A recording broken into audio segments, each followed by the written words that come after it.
Главный для российских импортеров китайский банк остановил все операции с Москвой. Шоужоу Commercial прекратил транзакции как через SWIFT, так и через российско-китайские аналоги системы. Об этом пишет «Ведомости», ссылаясь на 3 бизнесменов. Информацию подтвердили в деловых объединениях и финансовые консультанты.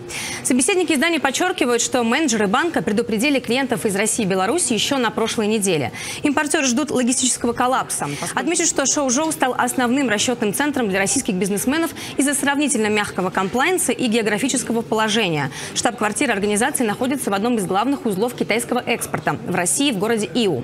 Ограничения ввели и другие банки, но там речь идет про закрытие валютных счетов. Правда, почти каждый платеж проверяют. В организации требуют подтверждения, что покупатель товара не имел связи с лицами под санкциями, а продукцию не будут использовать для нужд оборонного комплекса.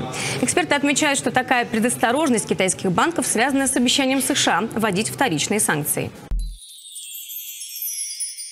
Экспорт все равно должен быть в стране в приоритете, потому что это все-таки внешний торговый оборот, это привлечение денег в страну, потому что одним рынком мы экономику не спасем и не поднимем.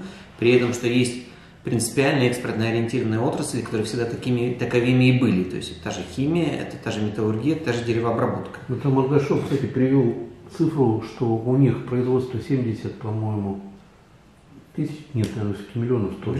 Да. И внутри страны они могут продать максимум 40. То есть 30 получается только. Конечно.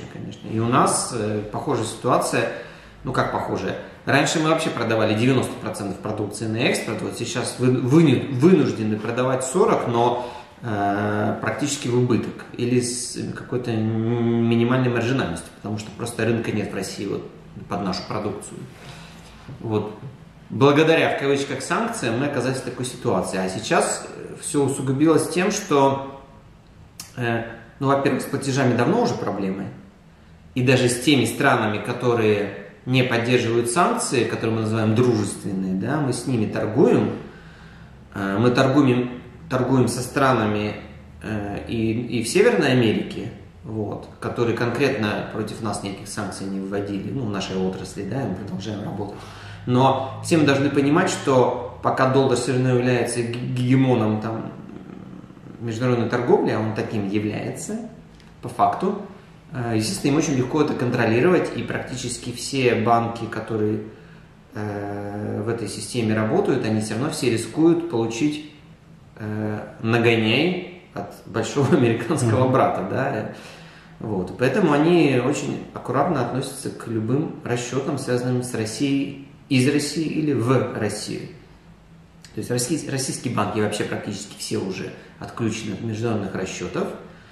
С дружественными странами ситуация хуже, потому что там количество валют уменьшилось, которых мы можем рассчитывать, и плюсом еще уменьшилось теперь желание даже многих работать, как раз чтобы не отключиться от другой части мировой системы, да, потому что риск такой имеется. Вот действительно первый звонок — это китайский банк, который как раз был замечен в активной поддержке России, и действительно через него проходило очень много платежей по импорту и по экспорту. Вот.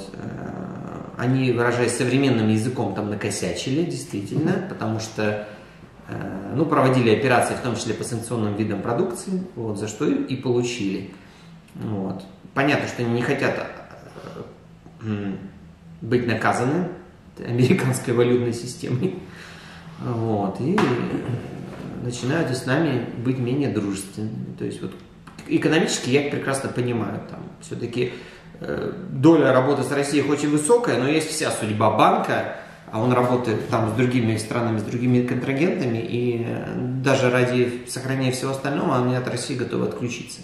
Вот, а для нас это плохо. Поэтому мы сейчас, можно сказать, даже требуем уже от государства, что у нас есть рынок. Мы и так пострадавшие, и нам так тяжело торговать. И если у нас еще и эти ручьи сейчас будут перекрываться, тогда вообще как мы будем на экспорт продавать продукцию? И это касается не только лесопереработки, я повторюсь, та же металлургия, та же химия. Вот. Потому что наши группы товаров не санкционные, для многих стран, да, химия вообще из-под санкций выведена, но платежи-то все равно идут со скрипом у всех, потому что невозможно нормально деньги перевести в Россию и увезти, тем более в долларах. Практически все банки вообще отказываются в долларах платить. И мы будем требовать, да, от государства, нам нужно какое-то решение, чтобы ЦБ, Минфин, все собрались и придумали для российских компаний какое-то решение экспортное. Как они это придумают, нам, может, не особо, наверное, важно, но мы готовы поучаствовать, потому что сейчас есть криптовалюта, есть какие-то системы там, которые там действительно невидимы другим. Есть все-таки более дружественные банки, да, и вот эти надо налаживать какие-то контакты со странами, возможно, вводить какие-то системы платежей, вообще альтернативные даже банкам, просто чтобы мы могли получать средства. Пусть они будут электронные, неважно какие там. Биткоины. Да, да, пусть какой-нибудь там это будет рукоин, я не знаю, там, вот. Но они должны быть. Иначе действительно вот этот маленький ручеек, который экспорта остался, который нам позволяет сейчас быть на плаву, если он закроется, тогда это будет второй коллапс санкционный. То есть первый мы пережили в 2022 году, когда все началось. Мы только-только из него выкарабкались, как-то, ну, как я говорил в прошлый раз, что пришли к какому-то балансу такому, нехорошему, но все-таки балансу, да. Вот. Сейчас есть опять риск провалиться снова куда-нибудь. Вот, чтобы его нивелировать, нужна работа.